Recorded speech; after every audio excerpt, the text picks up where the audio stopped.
Alden tinuksong pagalawin ang baso kay Catherine, pag-usapan natin yan. Pero bago ang lahat, kung di ka pa nakasubscribe sa ating channel ay huwag kalimutan mag-subscribe para lagi kang updated sa latest chika. Clueless ang mga fan ni Alden Richards sa tweet ni Dr. Vicky Bello na, "I know why you're so happy, Alden."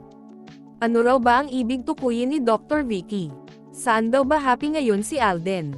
Sana raw, nagbigay ng clue ang doktora para hindi sila nag-iisip at kung ano-ano ang pumapasok sa kanilang isip. May mga nagpauna, lalo na ang shippers nila Alden at Catherine Bernardo.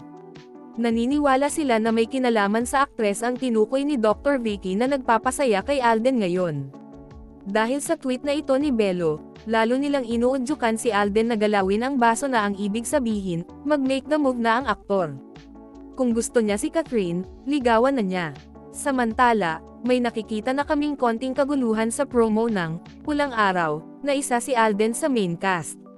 Pinost nito ang first drop ng teaser na isinabay sa araw ng kagitingan, noong April 9. Sa rami ng positive comment sa monologue ng aktor sa pinakamahalagang araw sa ating kasaysayan, may nag-comment na masasama ang pangalan ni Catherine sa promo. Kaya umalma ang fans ni Alden. Wala naman daw nabanggit na Catherine sa monologue at hindi rin siya kasama sa cast. Ang point naman ng nag-comment na masasama si Catherine sa promo dahil sigurado raw na matatanong ito sa aktor pag may mediacon na ang serye. O, hindi ba? Wala pang ligawang nangyayari, nadadawat na si Catherine sa promo ng Pulang Araw. Hanggang dito na lang po, paki-subscribe at pindutin ang notification bell button para updated ka sa latest chika. Maraming salamat po.